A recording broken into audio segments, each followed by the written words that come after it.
One is a grown man with an encyclopedic knowledge of cinema. The other, a man-child raised by the more questionable corners of the internet. What happens when they each dive into something the other one loves? Find out on The Man with No Brain.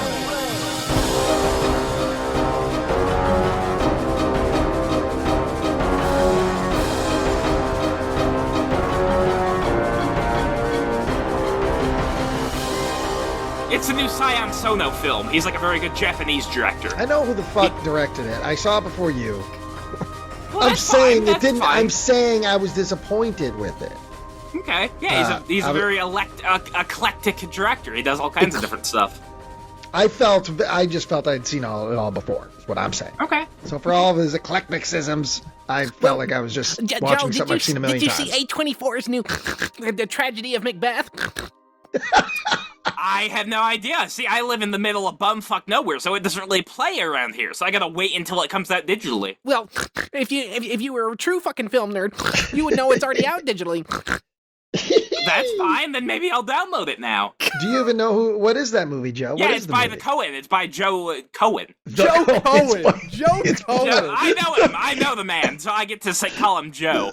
Jesus That's Cohen. Christ. Joe Cohen. Joe Yeah. Cohen. Ay caramba. So did you see the new Ty West trailer?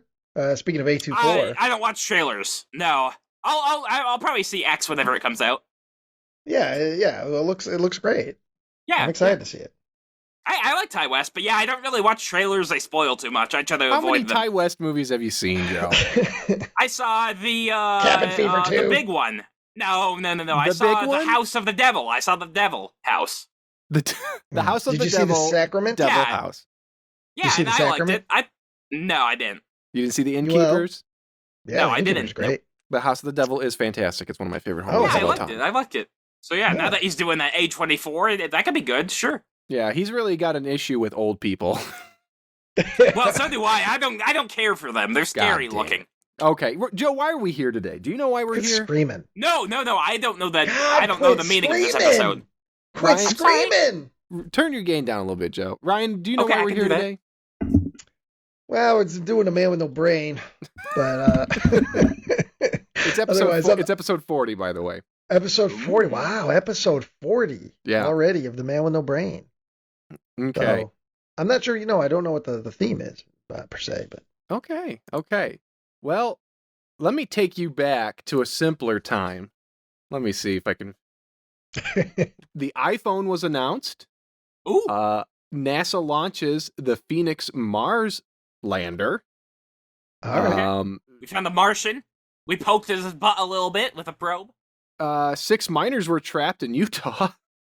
Yeah. Um, Probably still there. and a younger, I'm not going to say much younger, but a younger Ryan Matthew Ziegler had this to say, wondering what the college's nudity in film policy is, particularly 70-year-old obese hooker nudity. Oh yeah. That was a status on Facebook. Yeah, Yep. because I was at Columbia then in 2007. Actually, that was when Return of Joe Victory that spring. Yes, is when it that came out. was. Yeah. Today, Yeah. we're going back, and we are looking at your social media histories between the two of you to see what were you guys up to back in the day. Okay, all back right. in November 16th of 2006, Ryan said, going to 7-Eleven for a big gulp of The Doctor and watching Mission Impossible 3. I remember that was the apartment I was living in. Yeah, we had a 7-Eleven right down at the corner. I had gotten Mission Impossible 3 on DVD from Netflix before the streaming. Yeah, and I went down and got a big gulp of Dr. Pepper and watched Mission Impossible 3. I actually still remember that day. Yeah, not a bad day. I'm I like guessing Mission Impossible 3. this may be the seed of the return of Joe Victory, but on November 14th, 2006, Ryan said, trying to come up with a short film idea, ... A first draft of the script is due Wednesday. Fack! No, but that was a short film because Joe Victory was the next semester. That was a movie called Nails. I ended up making a movie called Nails. It was a black and white thing, and that was the one that I ended up using the factory I used to work in. I ended up using all the machines, and we had guys. They let me use the whole. I had like really good production value on that one. Well, good. But that's the movie. Yeah, one of the movies that's only on film. It's not. I don't have like a DVD of it. I just have a reel of it. Mhm. Yeah. Okay. You got to get that baby transferred. Yeah. Well, Joe, I want to hear your thoughts on this one. Okay. Ryan, on April 10th, 2007, had this to say. Thinking about how Boondock Saints is still is all capitalized, a contrived copycat piece of amateur hour shit. But Overnight is awesome. Troy Duffy is a douche. Yes. Yeah. Okay. yeah. Okay. I hate got- Boondock Saints. I got no issue with that. I I've never hate that seen movie. Boondock Saints. I hate that movie. Yeah, I gotta watch Overnight. That seems interesting. Yeah, it's like a documentary about like Pat Duffy's just mental collapse trying to make the movie. Troy Duffy. It's not about Troy- mental class. No, it just shows Troy. Joe Cohen. It's Joe Cohen. No, it's the making of what becomes Boondock Saints, and it just shows how he just burns every bridge that he has, including his own brother. And because it starts out, he's got a band. It's a must watch for anybody that's interested in making a movie. I mean, it's not only had I seen it on my own, we watched it in one of my screenwriting classes. Like they were like, look, this is what not to do. This guy was given the keys to the kingdom, this bartender really, on one screenplay that he wrote, and how he just completely destroys everything. He still made the movie, and the movie came out, was a cult hit, but he didn't make any money. He doesn't get any money for it still to this day. So, I've got a documentary called Unspooled, where it's like a film student who burns down like his uncle's like giant like cabin to make like a Red Riding Hood movie, and like it never comes out. is that a documentary you said? Yeah, it's a documentary. Unspooled from 2008. Okay. Well, Joe, I also want to know what you think about this. On April 3rd, 2007, Ryan had this to say. Wondering if there are any other Columbia students who know there were movies made before 1990, in parentheses, other than Kubrick, yawn. The seed was planted over a decade ago. Yeah. I don't I know tell you, why Joe- everybody has to pick on my poor Kubrick. He's a fantastic director. I think what my status in that was more or less, not that I was yawning so much about Kubrick, just yawning at the fact that, yes, when I was at Columbia, everybody's favorite, not that I don't love Goodfellas. I love Goodfellas, but like you would always hear Goodfellas, you would always hear Reservoir Dogs and Pulp Fiction. It's like nobody ever talked about, other than the teachers, nobody was like excited by anything like before 1990.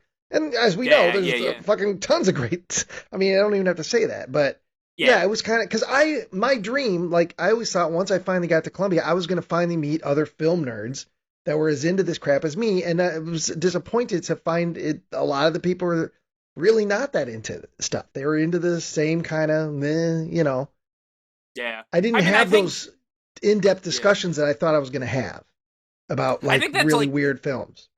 I think that's pretty true nowadays too. Like, I don't think anybody, like average people, watch anything that was made before 2000 nowadays, unless it's something like Star Wars or like something like that they gotta watch. I was just hoping to run into Tarantino types where we could really geek out about all kinds of. I'd love to talk about 90s movies, but I also wanted to talk about other stuff. And what's funny is now all anyone wants to talk about is 80s. So at least we went back a decade. So yeah. You gained a decade. That's not bad. Yeah. Well, guess what, guys? On May 7th, 2007, Ryan was really excited for Joe Victory because he has returned. And he was wondering if he should bring an extra copy of Joe Victory tomorrow in case the college wants to add it to the history of cinema curriculum. They might. Yeah, well, obviously it was a joke, but at the same time, I ended up winning, the film for the class, so voted best film in the class. I didn't know that yet, but. Yeah. I decided to teach a film history course at IVCC, but I'm going to put Butcher the Bakers in there for sure.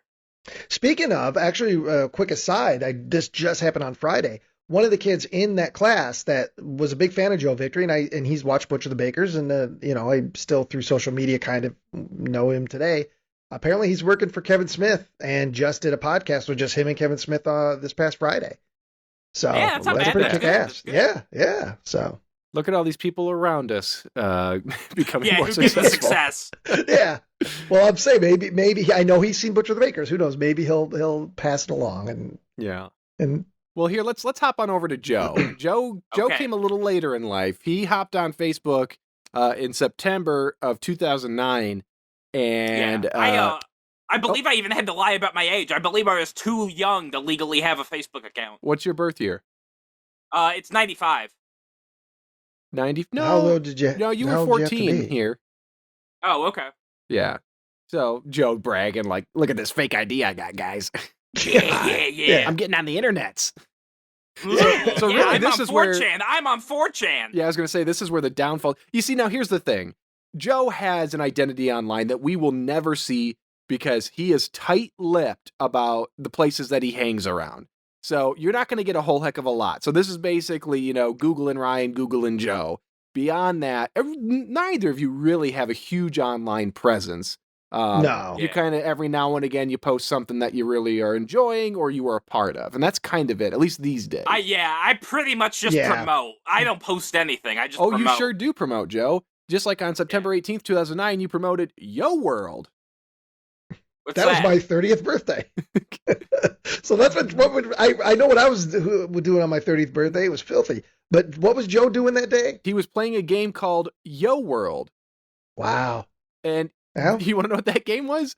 You design, remember that. design gorgeous homes, create trend-setting outfits, and share them with lifelong friends. wow. Yeah, I Yeah, I can't had a remember much that at better day. all. Well, Joe, let's see. On I October... remember I played Farmville. I was big into Farmville as a Yes. child. Yep, Farmville. We've got some Flickster here. Mm. Something called Flickster. Farkle. Yeah, big Farkle. Okay. The game is played with 6 dice. All dice are rolled to start a round. A player can select one or more dice to keep the points. So Joe was gambling at the age of 14. Well, we know around that age he was shoplifting. He was poking his brother in the eyeballs. He was already just a miscreant. Well, on December 30th, right around Christmas time, Joe started playing Mobsters 2 Vendetta.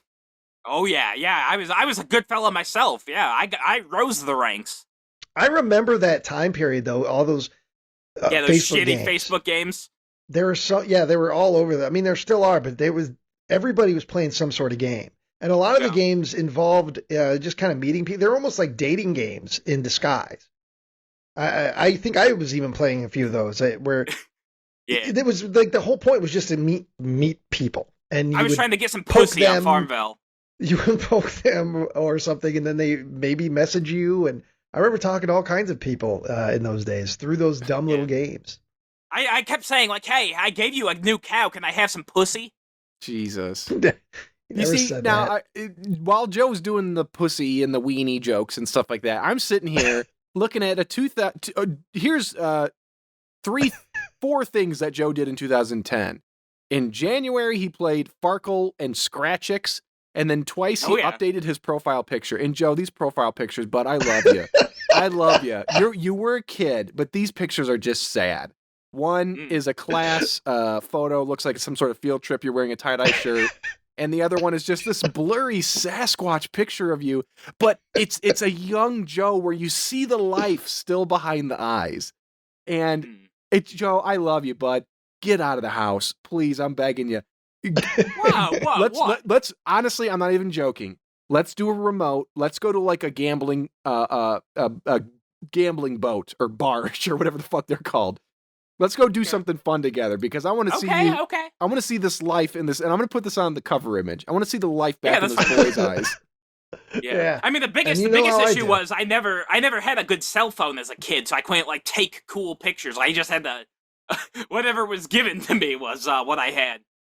So I had to play shitty Facebook games. That's the problem. Life is still that way, though. Joe, this is just this is bumming me out, man. I love you. On March 27th, 2011. Joe asked, does anyone know how to do the MLA citations page for English 2? Yeah, I was just completely alone. It's fine. But hey, you could have asked the teacher. Somebody stepped in. Oh, a cousin of yours stepped in and said, hey, Microsoft Word will do it for you. That's nice. That's nice of him. Well, good. Hopefully you got a good grade on that paper. Oh, hold on a second, though. No, probably not. I barely did my did my schoolwork. Here's an earlier comment on that post. Joe's aunt, whoa, what are you doing up so early? I'm guessing this is probably like 4 a.m. or something. I don't know if I can get an exact time or not. So Joe commented or responded, I had to wake up to edit my paper.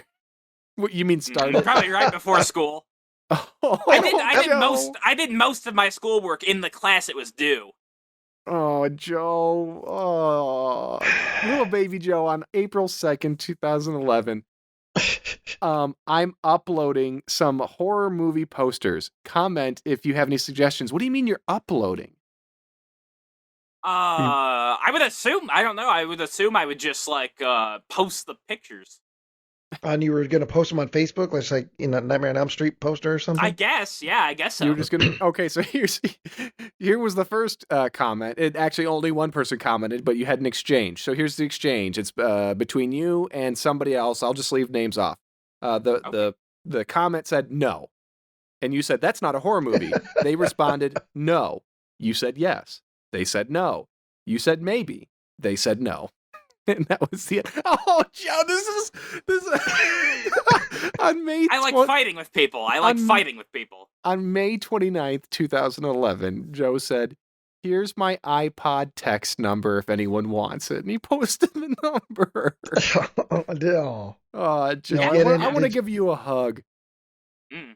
Well, it's too late now. I'm all surly and gross. No, I've given you plenty of... Dude, I fucking... No, I understand. I came over, I draped myself over you when you were laying there banged up in the bed. Yeah? Yeah. My wiener touched your thigh, you pervert. And that was from all of us, Joe. That was, from all of us. Yeah. Okay. Not everybody can make it. I understand there's sight lines. Yeah. Okay, let's see. Let's hump back. Let's jump back to Ryan. Okay. On October 25th, 2007, Ryan, and I think you changed your status is what this is. Ryan Matthew Ziegler was laughing in hell. Okay, so October, what was the date again? October 25th, 2007. Okay, so I was a few weeks away from a bad breakup. So that must have been part of arguments. There must have been something like I saw the writing on the wall because yes, shortly after, like maybe a month later, I had a breakup. So that must have had something to do with it. Now, this is interesting. So I told you guys, or at least Ryan in particular, we're going to learn stuff about you guys.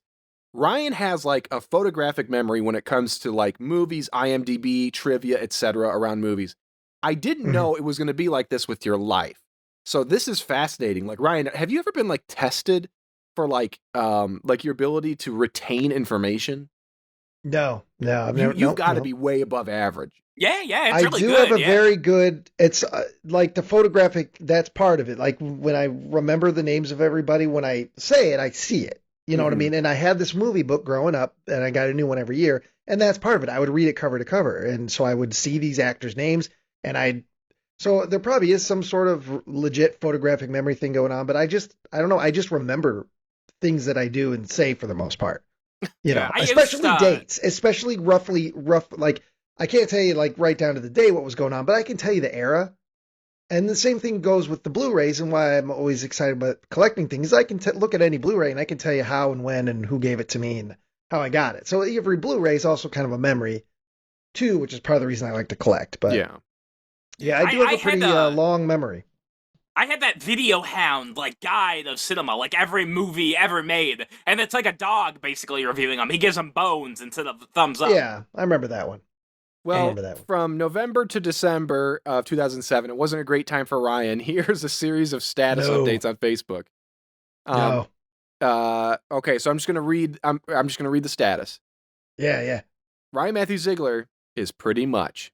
Ryan Matthew Ziegler is reacquainting himself with Riggs and Murtaugh. Ryan Matthew Ziegler is Twilight Zone the movie. Ryan Matthew Ziegler is Reggie Bannister. Ryan Matthew Ziegler is MI6. Ryan Matthew Ziegler is straight up struggling. Ryan Matthew Ziegler is falling. Ryan Matthew Ziegler is Rob Gordon. Ryan Matthew Ziegler is looking for something. Yeah. So some of those were just movies I was watching at the time. The Riggs and Murtaugh. I remember I got the 4-pack of the Lethal Weapon movies on DVD, and so I rewatched all those. So yeah, some of those are, and the Rob Gordon thing is obviously High Fidelity. That's the greatest breakup movie, as far as I'm concerned, ever made. And so yes, a lot of that was all based around the fact that I was in a really bad breakup, and around that time I was also shooting Batman. I went and so that was all Batman Black and White.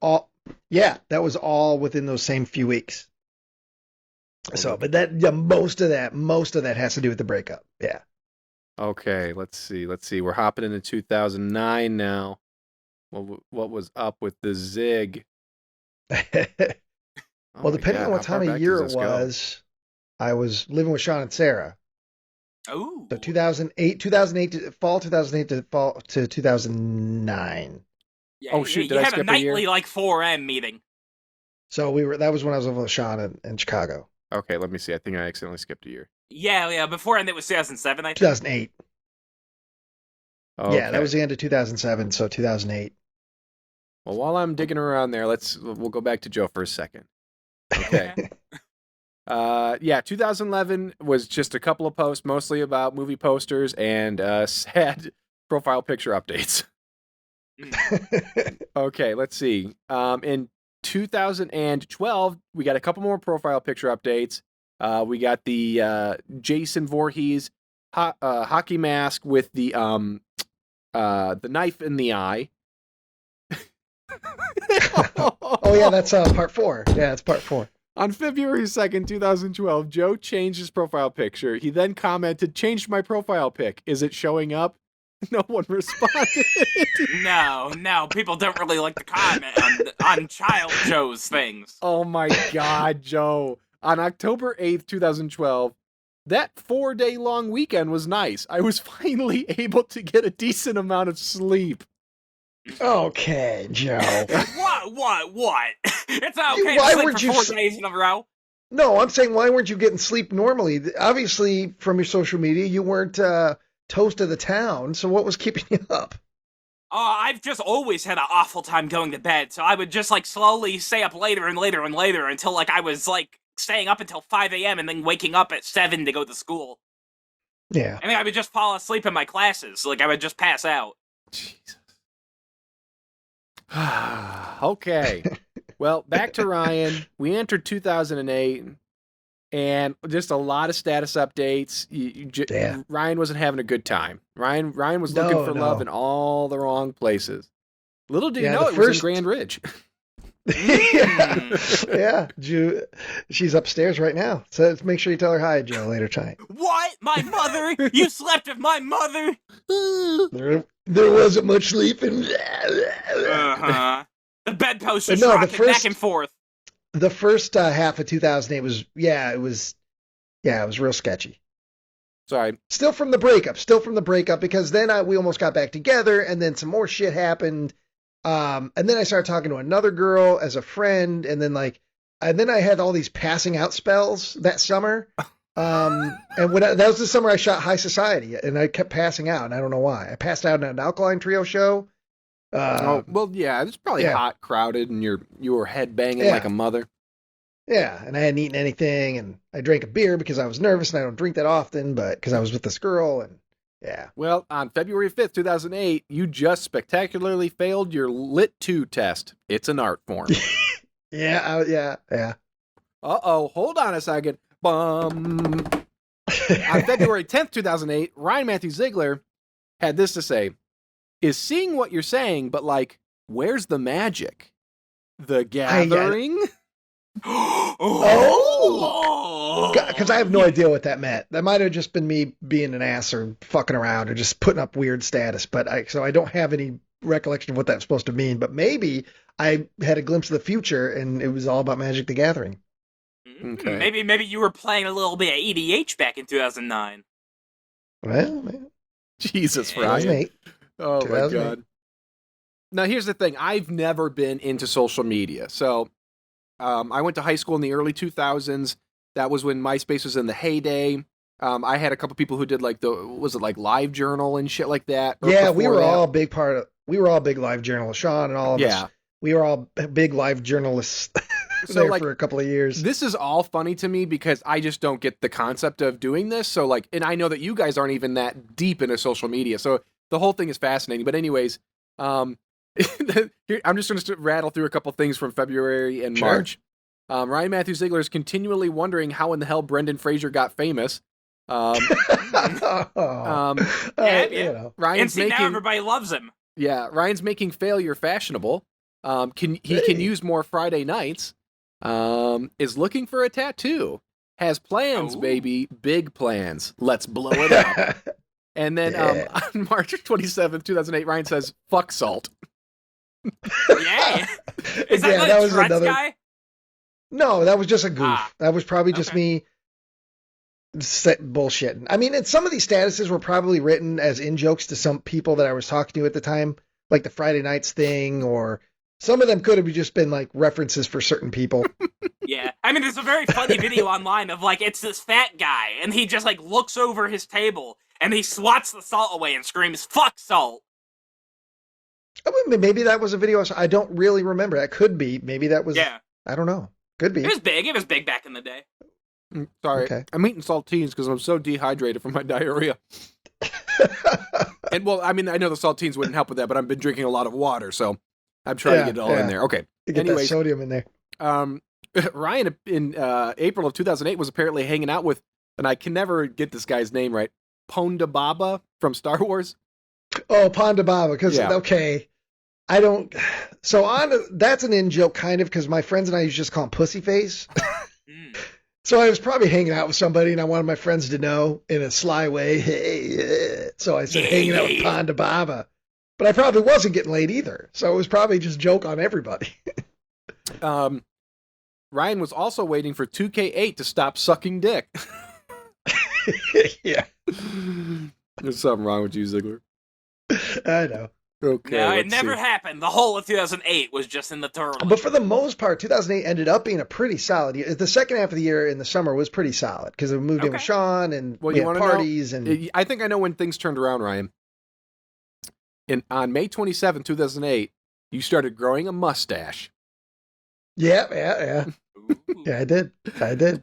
Okay, let's see. May there wasn't a lot of posts. There was only a couple posts. I think Ryan was a mover and shaker that month. Let's because you have to summer. also understand, you said something about iPhones, and I don't know the time, if smartphones were a thing in 2007, but, I didn't get a smartphone until we were done with Butcher the Bakers. Yeah. So any status updates I was doing, that meant I was at a computer. So there's that, too. So social media has changed a lot, too, with the fact that you're on the go all the time and can just, but back in those days, I mean, unless I was at the computer and it just dawned on me to update something. Yeah. I had like an iPod Touch second generation, and there was a skee-ball game on it. That was about as technological as I got as a child. Yeah. Well, look at this. The show namesake, sorry. On July 15th, 2008, Ryan needs a break from all the shit in his brain. Yeah. Okay. Oh! Okay. July 9th. Ryan is slightly concerned about the boner he will undoubtedly be sporting at the Alkaline Trio show. Slightly. Oh, yeah. There's going to be hot women there, and you're going to get hard. That was at the Metro in Chicago, and I went with a girl that I was friends with. I had a crush on that. I ended up dating and living with down the road, but at the time we were just friends. In August, you got the apartment. Yep, that was the apartment that Sean and Sarah and I didn't know Sarah yet. Sarah moved, so it was a bunch of us moved into this 2-floor apartment in Chicago, and I was so excited about all that. Plus, because the girl I'd been talking to lived in Chicago, so it seemed like everything was coming together. Okay. But yeah, that was the Alkaline Trio show that I passed out at. Now, Joe, I want to test your memory. Okay. Again, you don't post very much at all, but on November 18th, 2012, you had this to say. The play went pretty well. Good job to everyone who was in it. Now, what grade level were you in, and what play was it? Yeah. I helped out on one of the school plays. I think I fucked at the lights or something like that. I couldn't tell you. I have no idea. I think you would. I'm shocked that you don't remember because you don't have a ton of theater experience. You know what I mean? You think you would remember what you did if you helped out on a play just because it was it was an isolated incident. Yeah, well, I think I only hopped in the couple days it was going. I wasn't there throughout the whole of rehearsal. Shit. Okay. I think I was only doing the lights the night of, and maybe it was a 3-night play. I have no idea. Well, ladies and gentlemen, we're getting to the buck. We're starting to get to the buck we know. On December 16th, I'm fascinated with seeing the growth of Joe through all this. On December 16th, 2012, Joe said, "Got 2 of my packages in the mail so far. I'm excited. I got Phantasm, and his name was Jason. Now I'm just waiting on Zombie Flesh Eaters and my Psycho triple pack. And This is the introduction of Mr. Tad Robert Becker, who liked the post. Wow. nice There's of a him. lot of Nice. good stuff in that post. One, his name was Jason. I remember I had that documentary as well. Two, you got the Psycho 3-pack. I know exactly what you're talking about. You know, for Zombie Yeah. Flesh Eaters is Lucio Fulci Zombie. That's UK title. So yeah, there's a lot of young, good, early young Joe Buckley as we know it stuff in that post. Yeah. Yeah. I was finally allowed to watch R-rated films.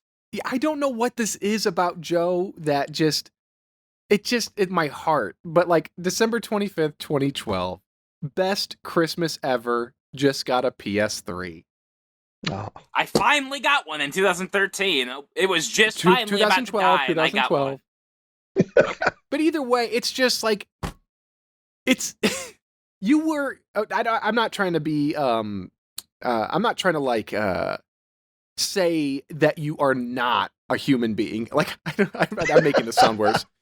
You were a normal fucking kid. You were a normal kid up until like 10 years ago.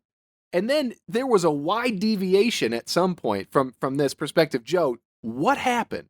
Not like a specific instance, but like, did you just lose faith in humanity? What was it?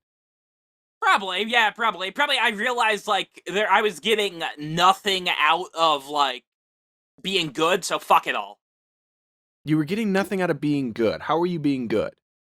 Well, just in terms of, like, not, like, making jokes or not cursing or touching my wiener. Okay, well, 2013, no posts at all. Not a The single whole one. year. Yeah, the whole year. Wow. Okay, let's see. Let's jump back to Ryan. Yeah, Ryan's post really slowed down. Looks like, yeah, huge jump. Just a lot of status updates. Yeah, because also in that apartment, I was dividing my time between Chicago and the Illinois Valley because I was working in the Illinois Valley still. I'd work power shifts. So I'd work like 14-hour day on Sunday, and I would get a 40-hour work week in basically 3 days. And then the rest of the time I was just hanging out. I'd go back up to the city and just hang out and work on, this, that, or the, high society and stuff was going on at that time. So yeah, it was just, I wasn't on a computer as much because of that situation. Hold on. What the fuck is this? I love Stanley Kubrick so much. All his films are the greatest out there. Okay, I don't know what this is. I feel like this is like some sort of like, there probably is a name for it that I don't know, but like Facebook challenge or something. But in January of 2009, Ryan made this big post. Fine, ya jackals. Far be it from me to ignore a chance to talk about my favorite subject, 25 things. Oh yeah, that was a big thing at the time. Yeah, you're exactly right. So this where is people, all about you? Yeah, people were doing this thing. Oh boy. And it was just a way to brag about yourself or at least make goofs. So all right, here, crack of the knuckle sound. Let's all get right, into yeah, this. I'm interested because I don't remember. Number one, and this is a little long, so it's going to take a minute to get through. Yeah, but there's number 25 of one, them. when I was 14 through 17, I spent an inordinate amount of time alone in my room making comedy tapes. I would write sketches, do all the voices, and pilfer through my CDs for sound effects that could be used. I even made a tape for a class project. I would then play the very profane and often in poor taste tapes for my friends, who would laugh and encourage me to spend even more time making these. I still have most of them. One memorable sketch was entitled, What Ryan Did on His Summer Vacation. It was just audio of a woman moaning from an old porno. Oh yeah! What a fucking Buckley move! What a Buckley move! Yeah. Here's what I did over my summer vacation. So Yeah, I a would do chimp that and all a the time. donkey? No, that was me thrusting into a hot woman. Okay. Gross. Number two. Ryan, if you still have those, I think you should bust them out. I'm sure they're at my parents' house somewhere. Dig I mean, them they up, would buddy. just be on Dig 'em tapes. up. Okay, fans, if you want to hear those tapes, let us know in the comments. It'll Yeah, encourage Ryan. sound off in the comments. Yeah, sand off. Sand off. Okay. Sound off. Number two. During the same formidable years, I would call and bother the DJs on Rock 106, in parentheses, a now defunct Peoria radio station. This, along with discovering old radio shows from the 40s and 50s, led me to seeking out and getting a job at my hometown's lame little AM station. I was 16. The best part of the job was access to libraries of sound effect records for my tapes. 2 Yep. years later, I was on 2 of the most popular radio stations in Iowa. Yeah. We'll have that's to true. we'll have to save that saga for an episode all on its own, because Ryan's told us some stories and they are wild. Yeah. Yeah. Okay, number 3. My favorite non-sucker, non-chocolate candy is Dots. I am rarely without orange Tootsie Roll Pops or watermelon Blow Pops. Yep. Still to this day. You like Yeah. sucking on things, huh? Yeah, he does, Joe. What would that sound like, Joe? No. Ryan sucking on the lollipops, not you sucking on your sister's nips. Yeah. No, I never did that. Okay. Bob, No, I'm it's a sorry. Tootsie Roll sound. Bob, I'm sorry. All right, number 4.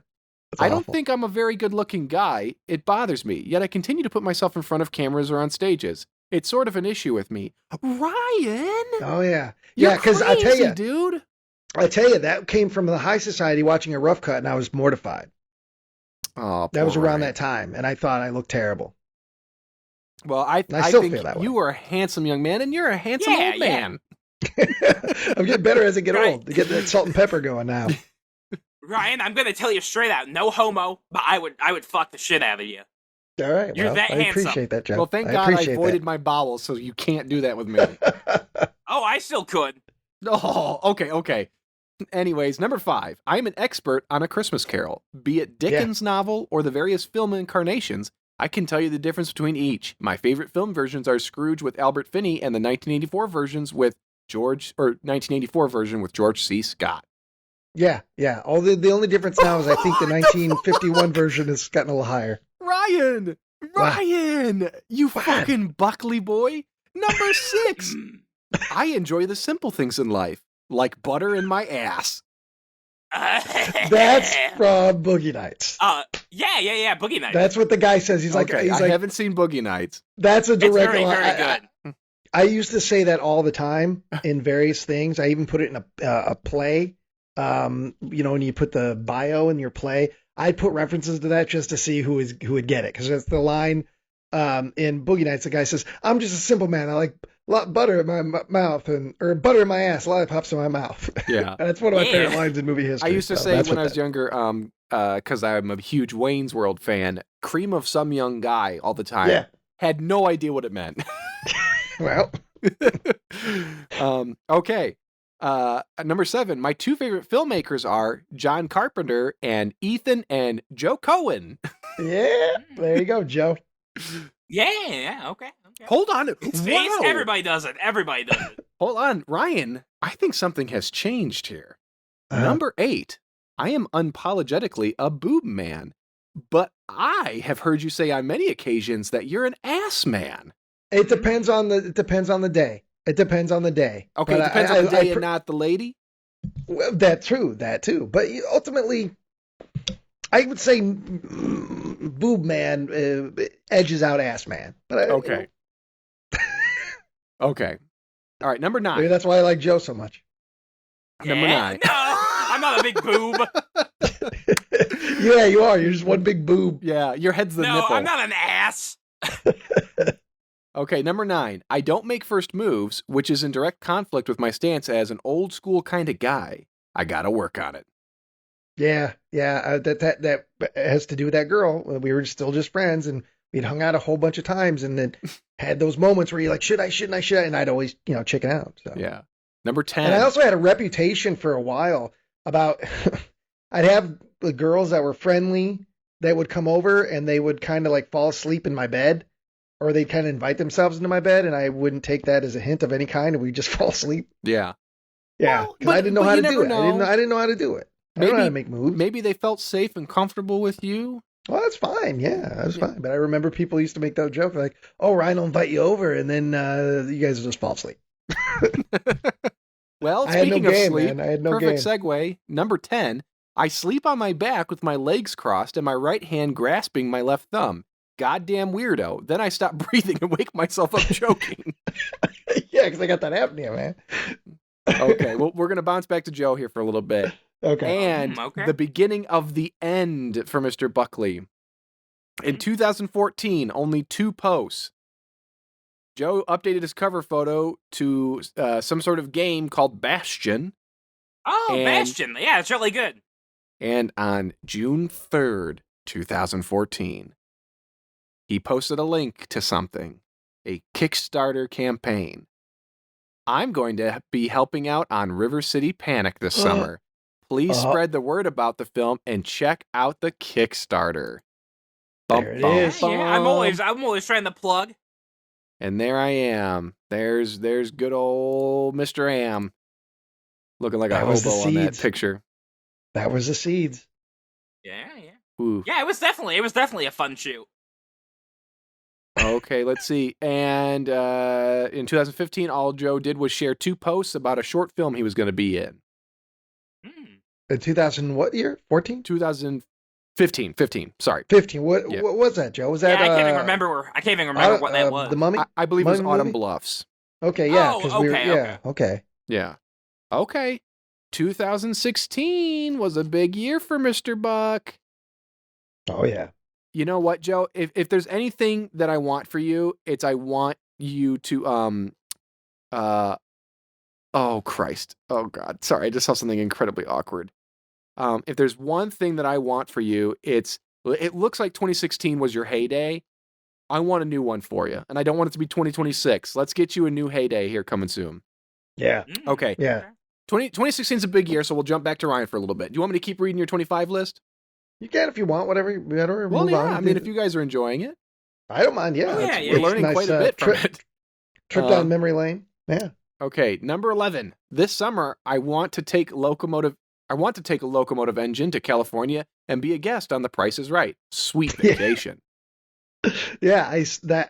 Now it's more Wheel of Fortune. That's kind of one of my weird things. I'm really good at that game, and I want to be on Wheel of Fortune. So that's another thing. Ryan's laid back in his lazy boy, legs crossed, and he's eating an MRE and watching Wheel of Fortune. Yeah. That's a good half hour right there of life. That's a real good time. Well, you want to know what wasn't a good time? Number 12. I spent my 13th birthday in detention. Yeah, Mrs. Oh, Didier. you were She gave me naughty. a detention on my 13th birthday, and I had to stay an extra half hour after school on my birthday. Who did that to you? Mrs. Didier was Miss her Didier, name. Let's you dox fucking her. bitch. Oh, I think Yeah. she's long dead. She was pushing 70 in those days. So I don't think Hey, she's there's with us a any nice longer. website called findthegrave.com. We can track her down. Well, Well, it's speaking of fine. graves, number 13, one of my favorite places is the old cemetery by my parents' house in Princeton, especially in the summer. I'm one of the odd sort who finds death to be somewhat comforting. Every grave is a complete story. Plus, I can jog there with my shirt off and not be self-conscious, as no one goes there. Bonus! Yeah. It's all true. It's still. Still. And You're side note, relaxing after your jog with your shirt off. there's an actor that appeared in that was one of the main characters in the classic The Thing from Another World. He's also in a Twilight Zone episode. He's buried in that graveyard. Nobody really knows about him.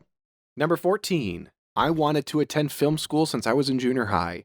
When I finally got there, after working a zillion shitty at very different jobs, I was disappointed. I was expecting a bunch of hardcore film nerds like me, and there were a few, but most of the people I met were just teenagers with Blockbuster cards and the same top 10 list, all made within the last 15 years.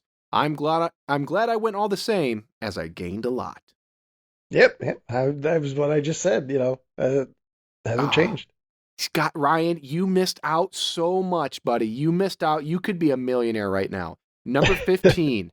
I eat a lot in my car. Probably 45% of my meals are eaten while I am parked in some sort of parking lot listening to talk radio. I like it, but it seems awfully lonely when I say it out loud. If you were only recording yourself and you could start posting it on YouTube, yeah. Ryan, You could have been review bra. Yeah, exactly. Yeah, I know. There are a lot of things. That I was I created a character in 8th grade called Blockhead, and then SpongeBob SquarePants comes out years later, looked just like Blockhead. So I've always been on the cusp of genius, and then I always lose out. Number 16, I fucking despise the overuse of the word random. Yeah, because at that time that was what everyone was saying. Now it would be literally. Now I hate the overuse of literally. Okay, number 17. When I'm getting really interested in a girl, I show her The Bride of Frankenstein and hope she likes it. If she doesn't, we probably won't have a future. So far, only one girl has had that quote-unquote honor. Yeah. Was this a former love, Ryan? Yeah, that was a girl that gave me the boot. That bad breakup. Oh, boy. But did you give her the nut? I mean, I'm sure. Okay. Was it good? And that doesn't mean that he I'd gave probably- her some peanuts, Joe. He didn't give her like some honey almonds. roasted nuts. He ejaculated all over. Okay. Number 18. Speaking of ladies, I had a crush on the same girl all 4 years of high school, yet I never said one word to her. Not one.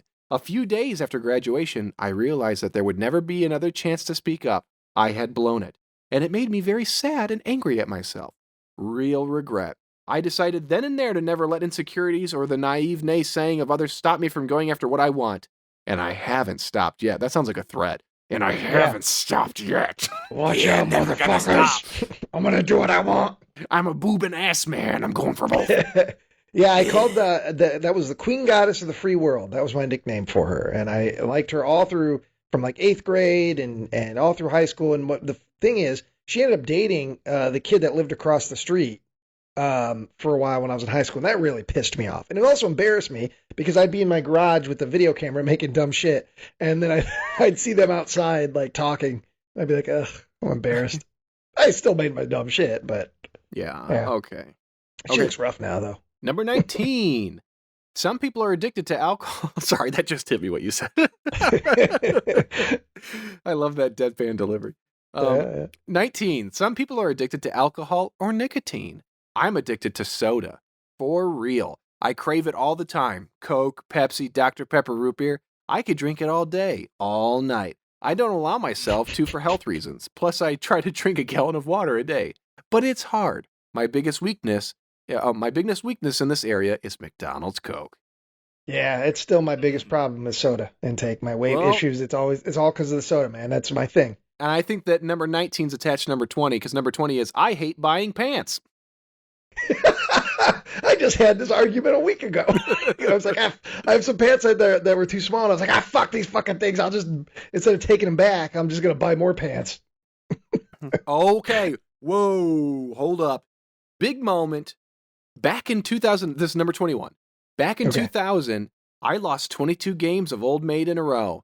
It was then that I placed my lifelong ban on playing card games of any kind. Yep. Uno, nope. Poker, fuck yourself. What about memory? Sorry, kid. Magic the Gathering? Hell no, dog. It isn't going to happen. I have since extended that ban to board games as well, with the exception of Battleship and Risk. I've never played Risk, mind you, but it looked fun on Seinfeld. What a Buckley over here. What? you haven't even played it? Yeah. Oh, you know I hate you don't know what the Risk board is. games and I hate card games. And I mean, that's not a new thing. All my shit is real deep. It's a lifetime. You know? Joe, get him. Joe, get him. He's talking about something he's never done. Yeah. Oh, I thought it was so bad to say, oh, I heard this about movies. I heard that about movies. And Joe's not when you allowed to admit do it. that. Not when you admit it in the same breath.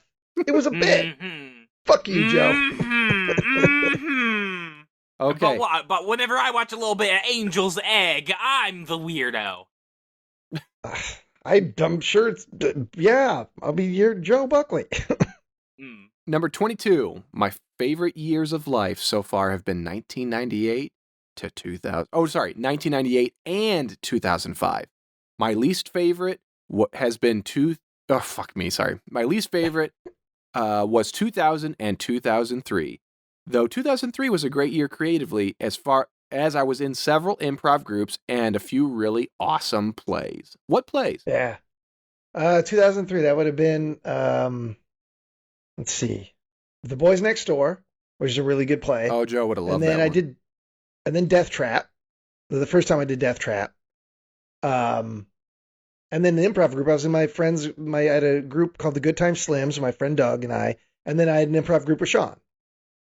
Okay. So 2003 had a lot of good stuff creatively, but again, there was a lot of just bullshit, and I had a lame job and lame girlfriend and all that crap. Yeah. Okay. 23. I have more trust issues than Jason Bourne.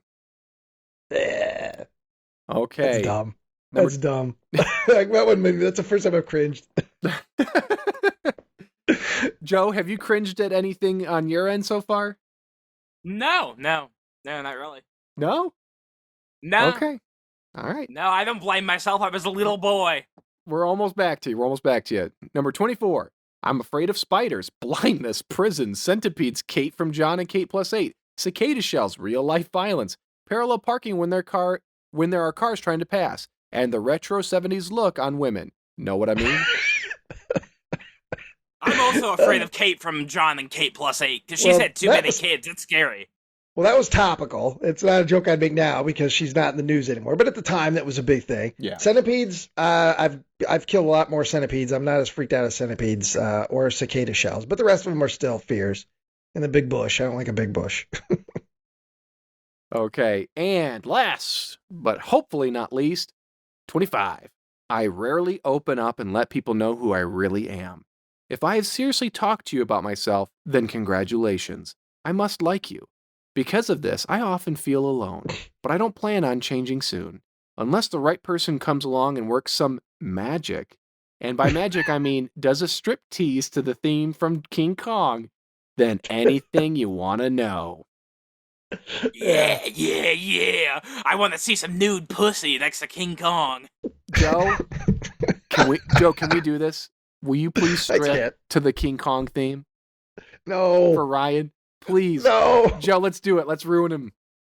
No, it won't work, Joe. It's impossible to ruin that movie for me. It'll be impossible. Yeah. Because I'm picturing it right now with the theme song. Dun, dun, dun. Yeah. You'll be looking at me like King Kong. I'll be like a tiny Joe Buckley, and you'll pick me up. And shove you right up his ass with some butter. Some lollipops. like butter my ass, lollipops in my mouth. Okay, let's hop back over to Joe. Joe, 2016 was a big year for you, buddy. Okay. All right. So in 2016, we saw the release of Grace's Room. Okay. Oh, okay. Excited about that. Lots of okay. Oh, here's an early exchange between you and Mr. Zach Shaw. Oh. You posted a Grace's Room cover image. You got a comment from somebody who acted in it, Dakota Hungerford. Wow, great header, Joe. This looks like a movie I might want to see. And you said, I don't want to hype it up too much, but it's been compared to the little-known film Citizen Kane. And then this is between you and Zach the rest of the way. Zach, Citizen Kane with the wrestler? Joe, Zach Shaw? No, that was Andy Kaufman. Citizen Kane was the one about sledding. It was also the first film to feature full frontal male nudity. Zach Shaw. Oh, right. Orson Wright did that one, right? The guy who invented airboats? Joe. He also made Popcorn too. A little-known film fact is that when he tried to save money on Kane by only serving popcorn for craft food, Alfred Hitchcock was so infuriated that he threw a bird at his face. Zach. I've heard something like that before. Wow. Film history is so fascinating. Joe. The oddest part of the story is that Hitchcock wasn't even hired on Citizen Kane. He had a pass to get into the Warner Brothers lot, so he liked to just wander around film sets and take entire bowls of food. One time, a fresh-faced grip asked Hitchcock what he was doing, and he spat on him and took his headphones away from him. The director tried to get them back, but Hitchcock refused, and a new pair had to be ordered at great expense. Zach, rumor has it that Hitchcock never even directed a movie himself. He just walked onto those sets and said, "This is nice, glad I made it," and walked away. Nobody wanted to correct him. Probably because of his previous actions against that grip. I think I've heard that about Kubrick. Joe responded, and this is the end of the exchange. I'm not sure if that's true myself. He was heavily involved in the films that he is credited with. He actually originally shot Psycho in full color, but insisted on using chocolate syrup for the shower scene. When the producers objected because feces were not allowed to be shown on film during the 1960s, Hitchcock had his assistant go through the film frame by frame with a permanent marker until it was completely in black and white. And then Grandma commented, "Good luck, crew, on the opening." Yeah. Where's that Joe? Where's that witty, fun, making up shit Joe that doesn't have anything to do with bodily fluids or anything? That was good No, stuff, the Joe. feces is bottled. Yeah, but that's fine but though, feces, because he used the word feces is feces. funny It's because you're funny. saying feces. You're not saying shitting all over the place. Yeah, he didn't waffle say- stomp it down the drain.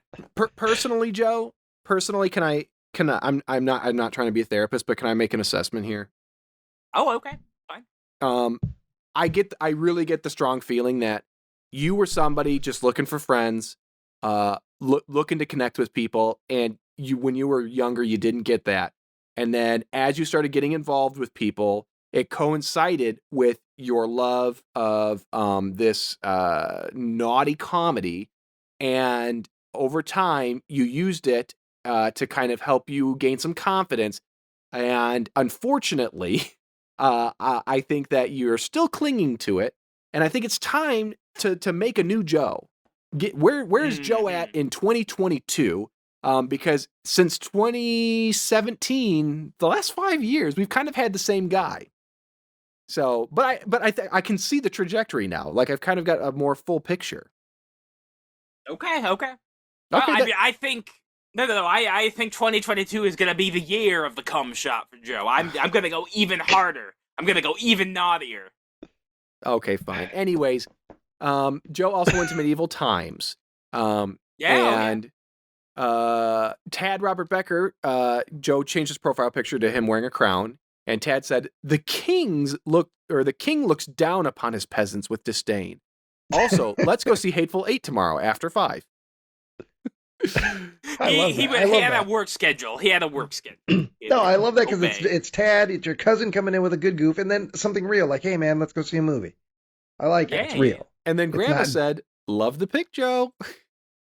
Yeah, during this era, I remember Joe's social media. Grandma was on every post. Yeah. She was so supportive. Yeah. Nowadays, Lord. I think she watched a lot of the movies, and now she doesn't like them. There's too much cursing. Wow. Ladies and gentlemen, worlds collide. February 16th, 2016. It is a picture of, and I can't remember his character, but oh fuck, now the actor's name is escaping me. God damn it, this is gonna piss me off. Sorry, give me 2 seconds. Oh, what a shame, because he's a fantastic actor. Tim Roth. It is Tim Roth in Reservoir Dogs, laying down, covered in his own blood. It's a shot of a very small TV on the same desk Joe's using now, but there is a case of Red Bull next to it. If you signed up for that Red Bull lawsuit a year or so ago, check your mailbox. I'll have beverages for half a day now. And worlds collide. Comment by Mr. Ryan Matthew Ziegler. Freddie Neuendijk needs wings. Joe responded, the only thing he needs is to not be a snitch. Poor Mr. White and Pink. Yeah, nice he did. He was a rat. Mr. Nice Ziegler. little back and forth between a couple of movie nerds. See how nice it can be, Joe, when it's not just shock and filth. Okay, and then somebody, don't know who this is, Joe. They commented, you drink 4 in half a day, LOL? I'm halfway through Pulp Fiction and have 2 left. Wow, that's a big shot of RB. Okay, let's see. Nothing wrong with a beverage. I'm a big beverage fan. I remember, maybe you'll drinks. see it going through Joe's social media, and I don't remember. It might have been before we started shooting Butcher the Bakers, but I remember Joe posting a picture of his desk and McNuggets and some fries and a Shamrock Shake. Jesus Christ, Ryan, this is fascinating. Well, also, this was the year that Joe started spending a lot of time at the local arcade. But then on March 4th, 2016, it looks like it's Katamari and fast food night. I'm going to roll up half the earth into a ball. So it looks like Joe has a laptop. He's got Steam pulled up on laptop, and it looks like this is his external monitor or second monitor. He's got Katamari playing on it. He has Now this is what I find concerning. He has an order of fries, 2 dipping sauces. One looks like barbecue. He has a 10-piece nugget, a quarter pounder, and a milkshake or a McFlurry. Oh, no, that's a Shamrock Shake. That is green. Yeah, Shamrock Shake. I remember this post. Yeah. But the Shamrock Shake is in a drink holder. Now, did you have multiple drinks that you already went through, or was this a family dinner night? I believe my papa may have brought me home some food. My pee-pee He tends to ball. do that. He tends to do that. Because Okay. I My want to dad's say, the only one in my family who makes sure I get fed. there are multiple posts that I recall from Joe because I didn't. What was this, spring 2016? Is that where it's at? Yes, that post was March 2016. Okay, so I didn't know Joe a ton. We had done Autumn Bluffs. I knew him a little bit here, and we were ramping up pre-production on Butcher the Bakers and stuff. So Joe was, but still, I didn't have this picture in my head of the Joe that we would get to know quite yet at this level. Yeah. So I remember being fascinated with like his posting pictures of his food. I want to say at some point you posted a picture of some sort of fish fry or it was just this very wholesome shit that I'm not expecting from Joe Buckley on his social media. Like it's just maybe a picture of tenderloin or something. You're like, oh, the fish was good tonight. Dad brought home from the fish fry because it was Lent season. Yeah. Okay. So I have to go take a leak, but what I want you to do, Ryan, in most of winter and spring of 2010, you were posting music videos, lots and lots of music videos, and talking about your quote unquote radio days. I want you to try and remember some of the music videos and then share what you came up with when I get back, and we'll see how many you get right. Okay. Okay. I am back. So you said I was sharing music videos? Yes. Music videos. I have no idea. Any guesses at all?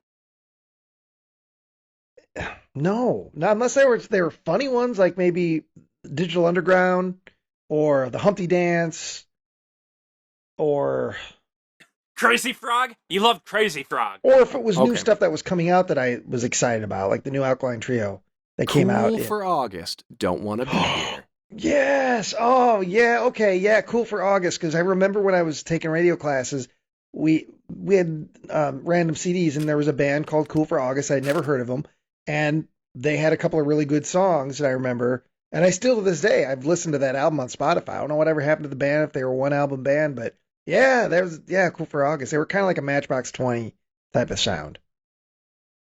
Okay. Eddie Vedder, Trouble. Oh yeah, the cover of the Cat Stevens. Yeah, Cat Stevens song. Rainbow, Stargazer. Oh yeah, that's just a good tune. Yeah. Hold on a second here. I've got a fistful of fuck you and a missile for an arm, so do your worst. It's going to be the fight of your life. I have no idea. That's something I just made up on the spot. Okay,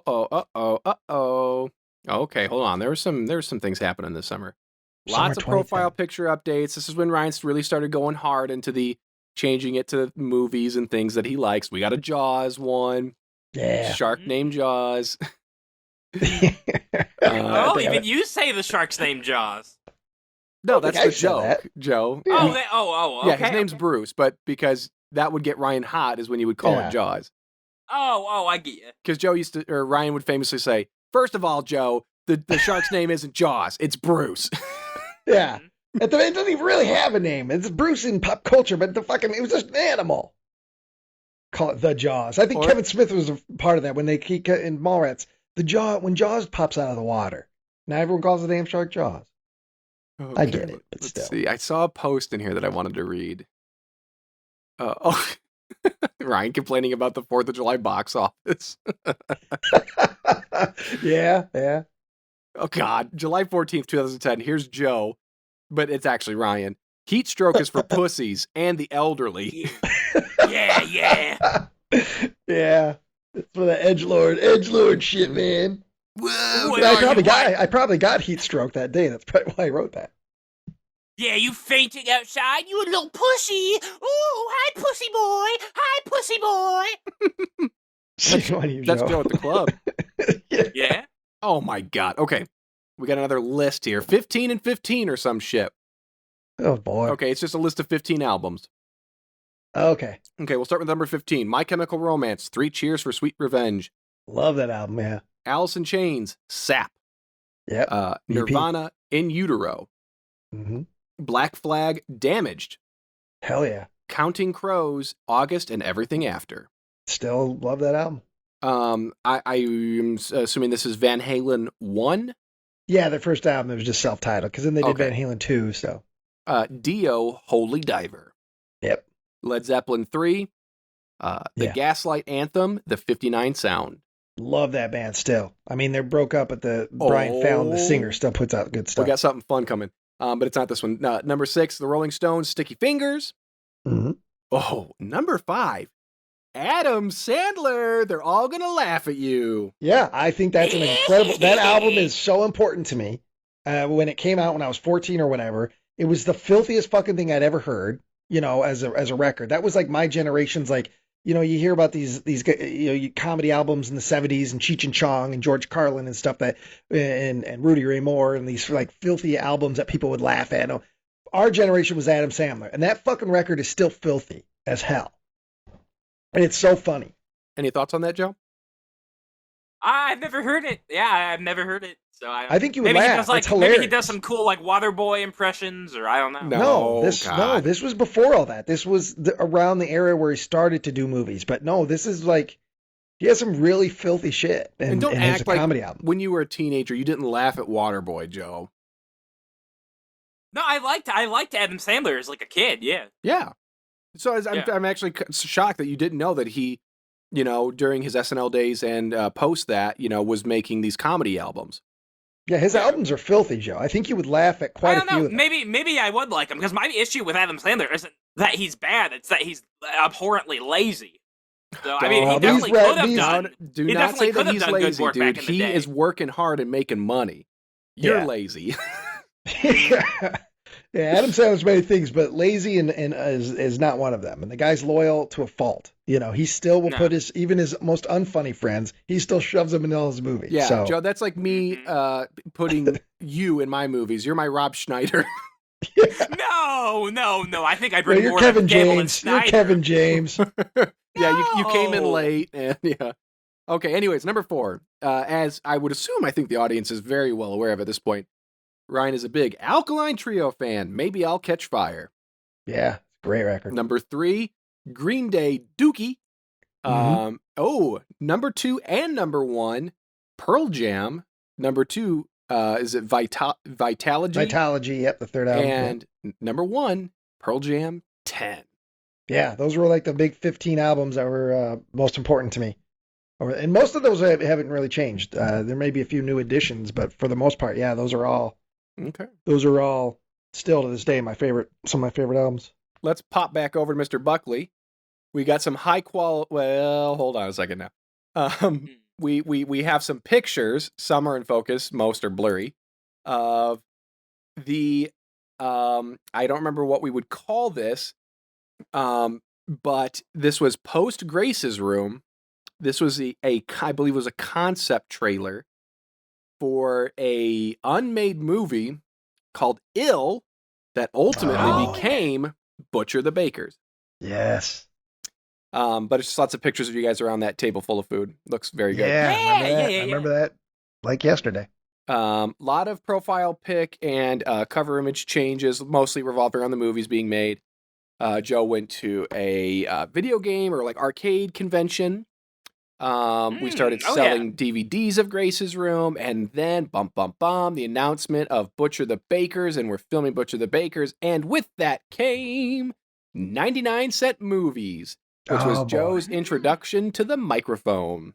Mm-hmm. Yeah, nothing wrong with that. Okay, ding. Joe's sharing of the first episode of 99-cent movies. 3 comments, 2 from Mr. Ryan Matthew Ziegler. Hashtag Buck Go Bald. Hashtag Bald Joe Buck hangs bald dong 2016 for president. Hashtag Buck goes bald, grows chest hair, gets the hot ass. Because, remember, Joe, we wanted you to shave your head. We thought it'd be funny if you were bald, so we wanted to start this thing of Buck Go Bald. Yeah, I remember. I remember Trevor sharing it. Yeah. Joe started sharing the Don't Hug Me, I'm Scared series. And, of course, it's the regular characters you'd expect.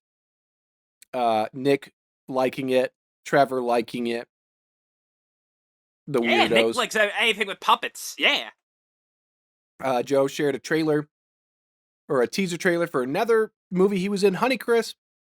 Oh yeah. Lots more Yeah, 99-cent yeah. movies and Butcher the Baker's posts, changing cover images, picture of his cat. Oh, Is this little one dead, Joe? babies. Probably. It's a Is that the black one you cat. ate? No. Black one's still alive. Is Yes, this one Mr. that you rolled Binks. over on and suffocated? No, Did I ever that tell you never that happened? No, that happened to the girl I was living with. Oh. Yeah, she one of the we had two kittens and she suffocated one in her sleep. Mm. Woke up with a dead kitten. Yeah, that's gonna it's blow like just like the whole traumatizing. morning. But they do that. These kittens, the kitten will get under you. You can't feel it. And if you're sound asleep and you're a sound sleeper and you wake up and it doesn't take long to suffocate a kitten. You think Yeah. about it, and they crawl under your body. Yeah, that happened. Okay. Poor little baby. Yeah. Joe introduced to the internet Trevor's first drawing of him, which is a picture of the image is of Joe in his classic purple hoodie, tilting his glasses down because he's seen something, and he's flanked by two red roses and a banner that says "The Real Joe Buck." Yeah. Your aunt Nowadays, said, like all the art that gets made of me is just like me with my penis out or me as a penis. It's not wrong. "How the You're mighty not have lying. fallen." But your aunt said, "Cool." Oh, you got 37 likes. Ryan said, "After Butcher the Baker's is released, I suspect this to become the hottest tattoo of 2017." And then he responded to his own comment, "And the number one suspect sketch in most police stations." Yep, more movie stuff. This is when we did the podcast episode on Let Me Tell You about making independent movies. Yeah. Probably hasn't aged well. Why? What's wrong with that? Ooh, Joe, I don't know where this is. I don't know if this is in Streeter or not, but you went to go see Taxi Driver in the theater. Oh. Oh, that was so basically it was like it was one of those nicer theaters, like probably like around like Bloomington or something. And I was with Tad, and I was supposed to go see The Martian 3D with him. But I saw like the same night. Oh wow, they're doing a Taxi Driver revival, so I just snuck into that theater instead. I abandoned poor Tad to go watch Taxi Driver. So he watched The Martian and you watched Taxi Driver? Yep. Joe, okay. I understand. I understand that I understand that you like Taxi Driver more than you would like The Martian. But you fucking bailed on your cousin, dude. Like, come on, man. He wanted to see the movie with you, and you said, "Well, actually, I want to do this." It was Taxi Driver. I can't turn down Taxi Driver You 40th can't, for all that anniversary you've seen theaters. it. Yeah, and for all the jokes Not we in make at theaters. Tad's expense, especially since the trial, Tad is your ride or die. He is your ride or die. Tad has your back until the end of time, Joe. And that's something, that's a good thing. That's something, that's a good thing. Yeah. Yeah. Well, No, anyways, I understand that. Sorry, Joe was sharing a lot of Autumn Bluff stuff. So yeah, 2016 was a big year, dude. Grace's Room, Butcher the Baker's, Autumn Bluff, Sunset Rock. No, not Sunset Rock. Sorry, I just saw that you. No, updated I your was cover in photo. that. Yep. But I'm what's Honeycrisp. So 4 projects coming out or being made. That was a big year. Yeah, for all you. in 1 year. Yeah. No, I ain't got nothing. Well, pandemic. I wish I could contribute to that. We're working on it, Joe. I promise. Okay. Haven't given up yet. Okay, let's see. We're going back to Ryan. Let's hop to 2011. Okay. Let's see what the fuck was going on here. Let's see if Ryan's life went down, went up. 2011. Started off weird. 2 packages of bologna, check. 1 can of Monster, check. A box of rubbers, Chizek. My emergency pack is complete. That was because of the huge snowstorm that happened that shut down the city. Like Lakeshore Drive was shut down. People had to abandon their cars because I was working at the law firm downtown. I got off at 9:00 and I had to trudge through the snow and the train stopped moving. That was a huge snowstorm that year. Yeah, I remember that very well. Okay. Sorry, I'm eating on the podcast. It also looks like it was the year that Surprise Party came out. Yeah, it came out that February. I remember it came out whenever weekend, I think the weekend Black Swan came out because I remember I associate it with Black Swan. But see, we shot the movie in summer 2009. And so the short finally coming out in winter, of 2011 now. So it was real exciting to finally see it. All right, now crack these knuckles. I got something I want to read to you, Ryan. Okay. Now, I do not know this person's name. Let me see if I can. Oh gosh, they're still active. They are still active, and their website is old. But they go by the Independent Critic. Oh yeah, yep. I know this one. Yeah. Here is a review of Surprise Party. Now, for those of you who have not watched it, it is online. You can check it out. Ryan, give us a quick synopsis of the Surprise Party. Without blowing the surprise of the surprise party, in case you haven't seen it or listened to this podcast, it's basically about a surprise party that's thrown for a guy by his friends and his girlfriend. However, his girlfriend is in the middle of an affair with his best friend, and how will that come to a head at the surprise party? You'll have to watch to find out. Okay, well, I finished this saltine. But there's blood. I'll say that. Okay, I'm going to skip certain parts of this. Okay. This is the writer. This is the review. One of the key challenges facing writer-director Christopher Schrader's The Surprise Party is that the film starts off very strongly supporting the notion that Natalie's indiscretion with Nick is wrong, in quotes, an implication given by the film's darker lighting during the scene and Shepard's remorseful, guilt-ridden body language and facial expression. Yet, from the moment that Jacob arrives on screen, that's your character, right, Ryan? Yeah, it was Jacob, yep. Okay. Yet, from the moment that Jacob arrives on screen, he acts, looks, and feels completely and utterly wrong for Natalie. And even more dramatically, there's an underlying tension between the two that never gives any credibility to the idea that these two even care about each other, let alone are actually engaged. Heck, if I were coming home to Jacob, I'd likely find myself cheating. Now, again, folks, this guy's talking about Ryan's character. Yeah, and I mean, he's not wrong. With our relationship in the movie is not really fleshed out. Yeah. I mean, we're just kind of told that that's my girlfriend, and right off the bat, I'm pissed off with her in the first scene. So yeah, no, he's got a good point. The key conflict of character development, at least for this critic, dominates the surprise party to such a degree that it's difficult to be patient with and understand the tense buildup that will obviously be dramatic and real. Oh, I don't know. This is a fucked up sentence. That will obviously be dramatic and really. I don't know. It says gathering, but I'm supposed it's supposed to be terrifying. Oh yeah. But anyways, will obviously be a dramatic for this gathering of friends. Maybe. It doesn't help matters in this case that Ryan Matthew Ziegler carries a strong vocal performance. I'm sorry. It says presence. Ryan Matthew Ziegler carries a strong vocal presence that dominates the quieter and more sensitive presence of Alexandra Shepard throughout much of the film, and at times exudes a sort of perpetrator versus victim aura that makes the party itself even more uncomfortable. Who else do we know that has a strong vocal presence? The fact that I had such a strong reaction to the surprise party does, however, say something about the power and impact of Schrader's script, an inventive and emotionally intriguing script that goes a direction one doesn't quite expect, and despite initial concerns, manages to build an appeal as the film winds towards its climax. Yeah. I've never understood if that was a negative review or not. It's one of those weird things where it's like but I think that was kind of the point of the movie is that, Mike, I'm not a good guy. This didn't just what happens in the movie didn't just happen overnight. So yeah, I think that was kind of the point. But then again, I don't know. He's just got like it a was just review cool to get website. reviewed. It was just cool to get reviewed. He You know goes what I mean? on.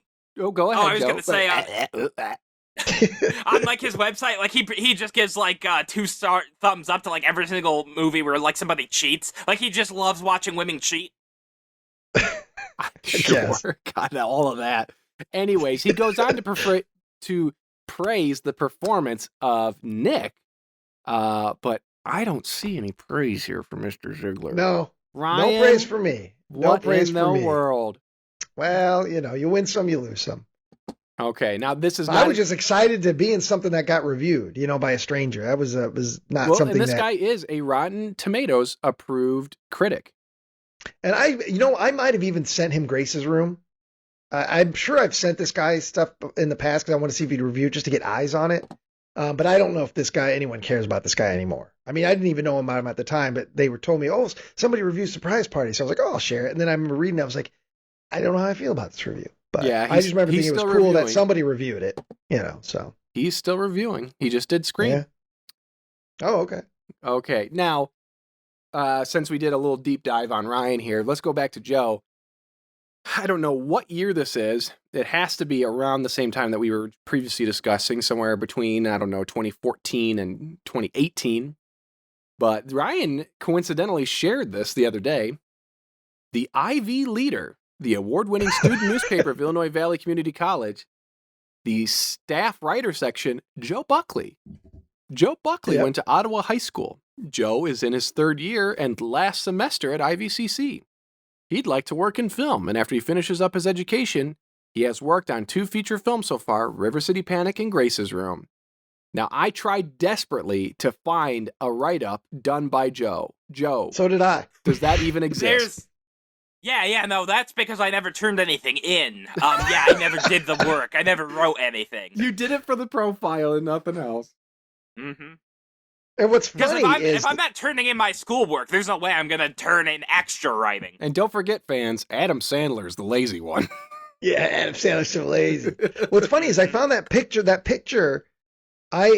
Somebody at the place I work at now, I don't just voluntarily give info about like Man with No Brain or malevolent movies because strangers don't care, and I don't want to be that guy. But we got into a discussion about podcasts, etc., and it led to Butcher the Bakers. And then so I curiously was like, well, what happens if you Google Butcher the Bakers? I hadn't done it forever. And so I did it, and the pictures pop up of the actors and people, and it's this weird picture of Joe in a Michael Jordan shirt, an Air Jordan shirt. And I clicked on it, and that's what led me to, that's the picture for the Ivy Leader. Okay. So it happened very organically, but I love the fact that that's the picture that comes up on Joe. It's just that weird picture where he's wearing a Michael Jordan Air Jordan shirt. Joe Buckley wearing an Air Jordan shirt. Because they just ended up taking it like against like a blank wall to get my picture. Why was that important information? Oh, I don't know. Well, I was just saying, like, it was just, that's what I just wore that day. It wasn't like I picked out my favorite Jordan shirt to go get my picture done. I just didn't think you ever wore an Air Jordan shirt. Yeah. Yeah. I would wear whatever kind of t-shirts like my mom got me from Goodwill or whatever. Yeah. Okay. So I think this will have to be a 2-parter because obviously things crank up the closer we get to today. So we'll try and get Ryan caught up to where we were with Joe. I'm trying to see if there's anything important in here that I need to pull It's up. just going to be more, like, my social media is got a lot less personal and more jokes. I think I post, like, a lot about plays. I think I posted when my nephew and niece were born. And then it gets, like it is now, it's just talking about projects and then putting up obscure movie pictures to see if anybody knows the movie. Lots of pictures of Alf for some reason. Because I used to do Alf impersonations for Sean at his shows. I'd get on the microphone and let me Alf hear it. Impersonations. Well, they're not great, but let's see if I haven't done it in a while. Hey, Willie, on Melmac, Joe Buckley's a cuck. No. We had an Alf puppet, so when I had the puppet and people were drunk at the bar, it sold it. It hit a little harder. Okay, hold on. We got a hot post here. Hot post for Mr. Hot Ziegler. November 26, 2013. Ryan, please tell us who you're talking about here. If you're sporting a nose like a fucking 4-H prize winner and smell like Joe Campbell's asshole, refrain from lecturing me on the damage a bottle of Diet C is doing to my health. Oh, that was just a delivery driver at work. I'd see him fairly regularly, and he'd always have some shitty comment about my Diet Coke. It's worse than the regular Coke. That's going to make you more fat than the rest. He just always had comments about Diet Coke, and it was like, shut the fuck up. and he stunk, and, he had a big old alcoholic nose. Yeah. I don't know who he was. He was just a delivery guy. Ryan, and it rubbed me wrong that day, probably. It was cold out, and I was tired of it. Ryan, I think you might have accidentally bumped into Joe in November of 2013. I overheard a person today reference The Simpsons as that Bart Simpson show. I had to check my phone to make sure I hadn't somehow been transported to late 1989. Yeah, I remember that. That was at school too. I just in the hallway at IV I heard someone say it's like that Bart Simpson show, and it was so absurd. It's like not a new show. It's such a huge pop culture thing. You don't need to refer to it as that Bart Simpson show. I could see people in 1989 and 90 when Bart Simpson was controversial character. Oh, it's that show, that Bart Simpson thing. I get it. But in 2013, calling it that Bart Simpson show? It was absurd. Okay, let's Because see. yeah, I mean, because Homer Simpson took over the show like very early on. I'd say by about like season 4, it's the Homer show. It would just be like somebody saying, "Oh, that Freddy Krueger movie." But even then, I could buy that. It's just something about referring to The Simpsons almost 20, over 20 years out as that Bart Simpson show just was dumb. Okay, we got a very popular post by Mr. Ziegler, August 22nd of 2013. Do me a solid, gents. Let's shit can this Head Start business in public restrooms. Unless you have some unfortunate medical condition, I see no reason for you to be clawing at your flies during the walk to the restroom door. Save it for the urinal. 9 comments. I hate it when I would see guys start to unzip their fucking pants as they're walking toward, because I worked kind of by the bathroom and I would see it all the time. I'd look up and it just irritated me. It's like, hold on a minute. Keep your hands off your fucking dick until you get into the bathroom. Yep. Here's the Ryan that we know today. He's 2013 was his birth, July of 2013. Maybe it's an aging thing or just an asshole thing, but I'm finding it increasingly more difficult, impossible, to feign interest when people are talking to me about shit I don't care about. It's like a wave of fatigue crashes over me and I can't muster the strength to say more than, "Oh yeah, that's cool. Sounds like fun." Yeah. And then yeah. All work-related posts. Those are all work-related posts. Yeah. Okay, let's see. We'll jump to 2014, see what's in 2014. Not much else. It looks like you're having a great winter, though. Lots of posts about holiday movies. Oh yeah. Okay, let's see. What did Well, when you get far enough ahead, I started doing posts of like 1 movie a day, 25 movies or 31 movies for Halloween, and yeah, that'll be a slog for you. Okay, let's see where this goes. January of 2014. My forehead looks like it's experiencing a sunburn, but it's not from a delicious, glorious, life-saving summer sun. It's from the soul-sucking devil's dick horseshit winter chill. My despair cannot be overstated at this concept. Yeah, I got a chapped forehead from the fucking winter. Yeah. Oh. It would look like a sunburn, but it was like windburn. Yeah, come on, Joe. Get back in here. Get back in here. I hate winter. Wait, man. I why? hate winter. Why? The fans need to hear your voice. Let us know how you feel about Ryan. Yeah, how do you I feel love about me Ryan. getting a windburn on my forehead? It's tough. Hey, it's tough to hear. I mean, like, what were you peeling? That's all I want to know. Were you peeling? Yes, it was peeling. It looked like a sunburn, but it was from the wind and the cold because I was outside a lot for work and it was really cold and I wasn't wearing, probably the proper headgear than wearing a hat. And I hate winter, so it was a combination.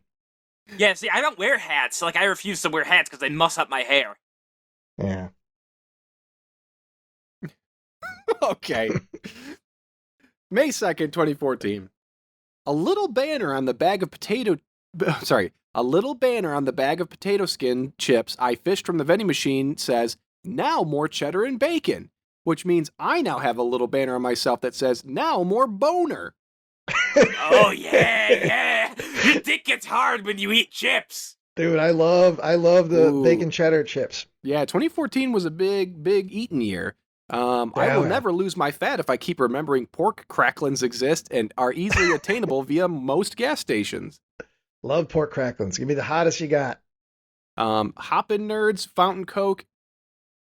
Oh, Hoppin' Nerds. I'm assuming that's a type of nerds? Yeah, that comes out during Easter. It's a okay. flavor of the Nerds candy. Hoppin' Nerds, Fountain Coke, and the incredible looking Blu-ray of the 10 Commandments. That's how Easter is done. Hell yeah. Still watch the 10 Commandments every Easter. Okay, let's see. I like Life of Brian. Life of Brian is good. Yeah, Yeah, it's yeah. good. It's good. Okay, let's see. We'll go to the second half of 2014. Yeah, I'm trying to. I think that's. Well, there's no post about it, but that was when the second half of 2014 was the time of the fissure. That was when the fissure came in, so I was real surly and pissed off and in pain. But I don't know Do if you I ever remember what posted. month? It started in August and I had surgery the following February, so it Okay, went on for 6 months. Let's find these anus posts. But I don't think I ever posted about it. But I mean, I may be more surly during that Yeah. time period because I was in constant pain. Oh, look at this picture of Ryan holding what I'm assuming is your nephew. Oh yeah, so if that was October of that year, yeah, he'd have been 1. Good. I think no, but what's cool is I'm holding him in front of an old somebody had scratched in Slayer into the wall Mhm. at the park, and I wanted my picture specifically taken in front of that old Slayer graffiti. I think that's probably that picture. Okay, let's see. A lot of time with the nephew. A lot of time with the Yeah. nephew. Okay. Okay, so at some point we missed the intro, but Ryan started his blog. Ooh. Oh yeah, for a while there. So yeah, from right around August maybe of 2014, Yes. and I only did it for a short while, maybe a year off and on. But I wanted to write one of these like October. Your last post was my birthday, October Really? 28th, 2015. Okay, so I That's did, more than a I year. did a little over a year, and it just ran out of steam because there's no one reading it. You know what I mean? It's one of those things. Yeah. Yeah, it's really tough took to a lot get of eyes work, on stuff. but I just was for fun. I wanted to write in my own voice, like just reviews, kind of like we do in the middle of the movies, really, where I just kind of tell you what happens in a movie in my own voice and put up pictures and with little goofs, kind of like I'd seen other websites do. Well, And it was just something to do. I was always doing it at work. here's a callback. Somebody commented on your blog, came across your website somehow via Google Matt McCoy. I read your review of Fraternity Vacation. It was great. Thank you. Can I just ask, what is it with putting butter in your ass? Were you joking? And you said it's a line from Boogie Nights. Thanks for reading. Yep. I would put it. I think it's in my bio on that. Well, blog. here is the bio. Yeah. It's a picture or a screenshot of Ryan in the surprise party covered in blood. My name is hold on. My name is Ryan Matthew Ziegler. I enjoy simple pleasures like butter in my ass, lollipops in my mouth. That's me. Call me crazy, call me a pervert, but this is something I enjoy. I also like watching movies and occasionally scribbling a few words about them. Horror, sci-fi, exploitation, 80s comedies, classics, obscure trash, westerns, gonzo action, cult oddities, barbarian movies, stop motion, drive-in fair, blockbusters, direct-to-video, noir, and everything in between. I also have a fucking amazing deviled egg recipe. Mr. Ziegler, do tell. Oh yeah. Ooh. Oh yeah. My cheddar bacon, deviled eggs. Yeah. Well, Yeah. how do you make them? He ain't well, giving see it away. No, I'll give it away because there's no measurements. So basically, you just make deviled eggs like you normally do. You know, you boil the egg, you cut the egg in half, you put the yolks in a bowl, you mash up the yolks, you put in mayonnaise and you put in mustard, the basics of, most deviled egg mixtures. And then you add fresh, finely shredded cheddar cheese, tons of it in there. You mash that all up in there. You put a bunch of hot sauce in there, and then you put you microwave bacon. You get some microwave bacon, and you just microwave it so it's super crispy. Then you just crumble it up inside there, and mix it all in, and boom. Alrighty. I'm not like a big So fan I don't have of any the microwave measurements bacon. for any of it. That's just all the shit that goes into it, and you just mix it until you like the way it tastes, really. Yeah, I gotta But have like it's a fresh thing bacon. where, like, my uncle one time paid me. He had a Super Bowl party, and he actually paid me $100 to make like 3 dozen, which really only costs like $20 at most. It's just the time. It does take a long time. Yeah, he paid me like $100 for a Super Bowl party to bring those. Yeah, that's not bad. him. So my family loves them. I don't make them, but I make them usually at Christmas time and Easter. Well, 2015 was a big Blu-ray year. This is when we started doing all the Blu-ray posts, discussing. Yeah, it was before Instagram, because my Instagram I put a lot of Blu-ray posts. That's like the majority of my posts. Unfortunately, I don't think we'll get to Instagram in part 1, but I will tell you that on April 11th, 2017, Ryan Matthew Ziegler's first Instagram post was a picture of Joe. Yep, it was. It was not only was it a picture of Joe, it is a picture of Joe that was on the computer that I took with my phone. So it's a picture of Joe. It's real awkward. That was my very first Instagram post. You said it's only fitting that my first Instagram pic is of Joe Buckley taken from the internet. Hashtag Butcher the Bakers.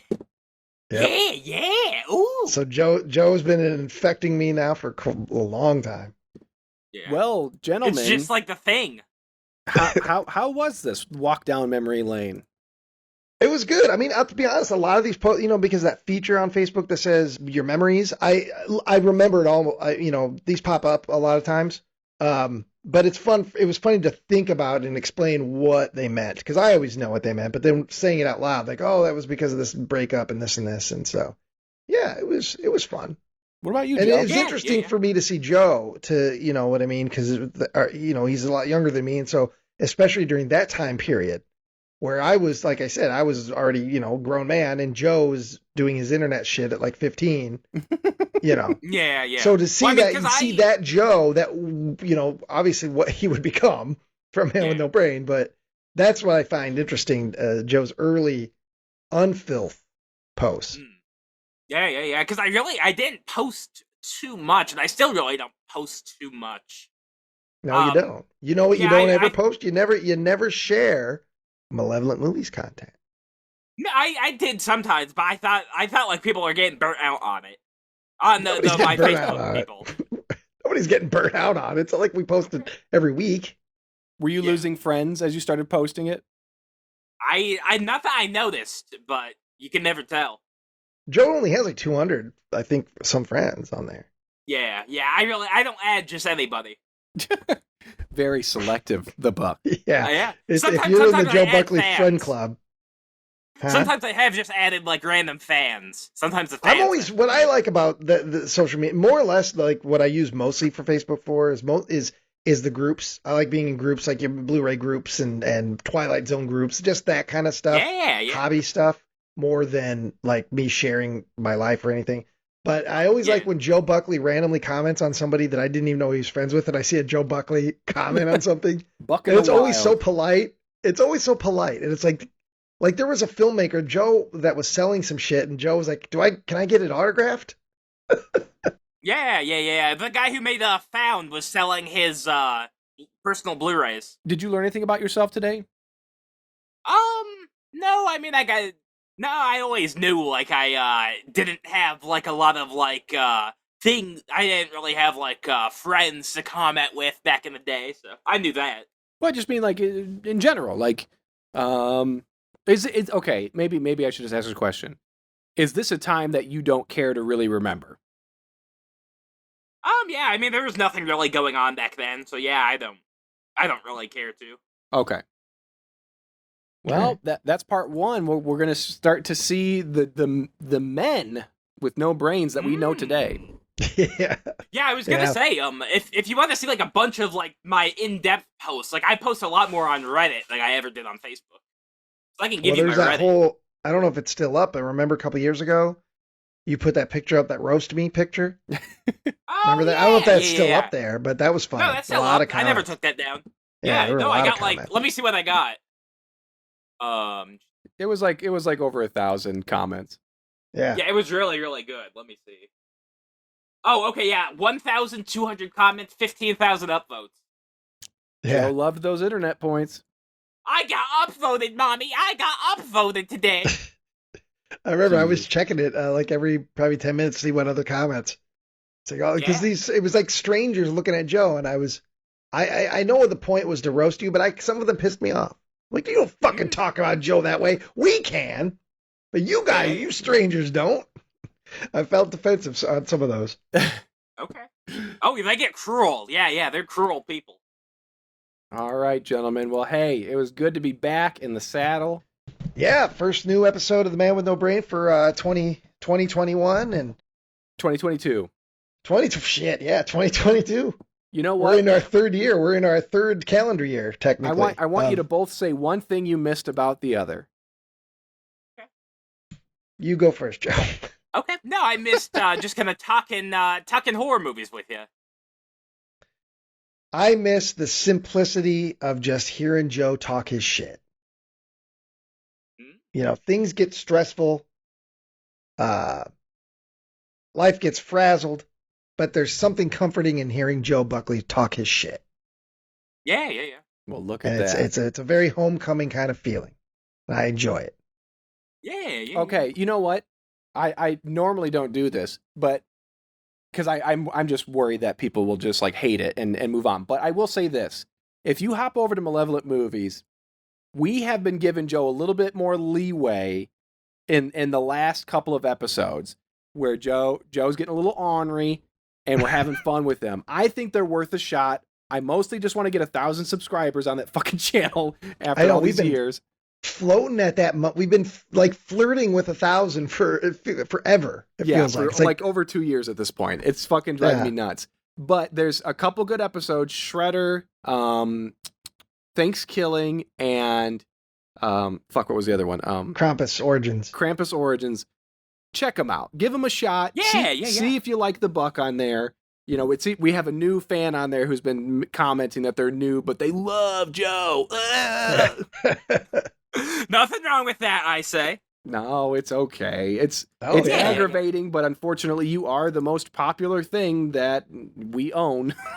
The most popular thing since sliced bread. But that's why we got to keep getting new fans, because the people get burned out quick on Joe. And so we got to get, Joe's Yeah. one of these things that burns hot, but then it burns you out. So it's like we need constant new fans. We need constant new fans to keep the Joe flame burning. No, I think Malevolent Movies is really good. Yeah, definitely. I mean, check it out. Like, if you're not subscribed, make sure you subscribe. Hit the little bell. Basically, YouTube is, like, trying to rip away the fabric of what you like, so in order to keep it, you have to, like, actively, like, make comments and because, like, basically, they're trying to clear out the internet. YouTube doesn't really want to exist anymore. All right. Yeah, well, it seems like that. Yeah, I mean, because the Absolutely, algorithm, shit, our stuff doesn't show up. So apparently, no matter how good it is or how many videos you make. So yeah, just comment. Even if the comment is just like, Joe Buckley, that's fine. Just say Joe Buckley. Yeah. Just comment, and then maybe the algorithm will pick it up, and Boogie somebody boy. out there was like, hey. Joe, just I want because we missed you. I just want you to say like some of the filthiest shit you can think of. Dude, hold on. Now I know what we can do. In honor of Bob Saget, because I tried to get you to do this privately. Yeah. In honor of Bob okay. Saget's passing and the fact that of all the comedians in the Aristocrats documentary, his rendition was the most infamous. Joe, give us your Aristocrats joke. Okay. All right. So there's this talent agency, right? And this guy, he books a family group, and he says, listen, normally I don't do family groups. I think they're too cute. I think they're too cutesy. But I'll give you a couple minutes, just show me what you got, right? So the father turns on the record player. 9 Inch Nails starts playing, right? So he takes his wife, right? He pulls down her skirt, shows her big hairy bush, and then he just starts licking at it like a dog, like a pit bull. He's pulling pubic hair through his teeth, right? Then he takes out a toothbrush, and his daughter shits on it a little bit, right? So he starts brushing his teeth with all the shit. And then his son pees on the toothbrush, right? And he's brushing his teeth. All right, then so that the son and the daughter, they start 69ing, right? They're sucking each other's genitals.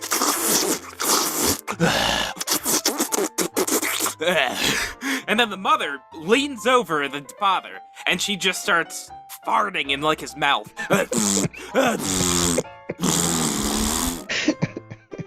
And then the dad starts fucking the son up the ass, right? And then there's the family dog comes in, right? And he starts just licking the dog's genitals. But then he decides, okay, we're gonna take the dog for a walk, right? So he puts the leash on the dog, he starts walking it around. But then suddenly the dog's cock goes in the wife. And so the dog's fucking her. Yeah. Ooh, yeah. So everybody's like laying in their own cum and shit. And the talent agent goes, oh boy, I don't know if we could sell this. I think this is vulgar. I think we might be indicted by the FCC. What's this act even called? And the dad goes, we're the Aristocrats. Jeez. That's it. I mean, that's it. That's the Aristocrats. Ba-da-ba-da-da-da. I'll tell you, Joe, you didn't go quite as, believe it or not, you didn't go as filthy as I expected. Yeah. Oh, okay, thank you. Yeah. Oh, thank you. Mm. Okay. Nothing wrong with a little teeth brushing with the pubes. Yeah. Jesus. All right. Well, boys, it was good to hear from you. You as well? Ladies and gentlemen, Yeah. please tune in. Man with No Brain. on the next episode, Joe will be stripping to the theme from King Kong. Oh, no. It's gonna ruin his favorite movie. One of his favorites. We both know that Joe isn't going to show any skin. Yeah. He gets nervous once his elbows hit. When the sun hits his elbows, he gets nervous. That's why I shave everything. How much would it cost for you to show us your taint? You could cover everything else. Like real you dollars, could cover Joe. everything else. You Real could cover dollar. your balls. You could cover your butthole. Just the taint. How much? Yeah. Just the taint. 15 realistically. grand. So what's 15 your grand? what's your lowest Yeah. dollar is 15 grand? Get the fuck I'd out do of it here, for Joe. 15 bucks, Why? dude. That's 3 trips to Well, Taco hey, Bell. I got 15. I got $15 on me. You want to see my taint? Mm. Joe, That's but like you I would want sell to, your but- taint. You would sell a picture of your taint for a shitload less than $15,000. I would say $100. I would say you're quicker to show your taint for barter, meaning you would, a pack of magic, No, because I mean, once it's out there, it's gonna out there. Like, look at that Nick Ocado, slob. Like, he showed off his giant asshole, and now he can't get the pictures off the internet.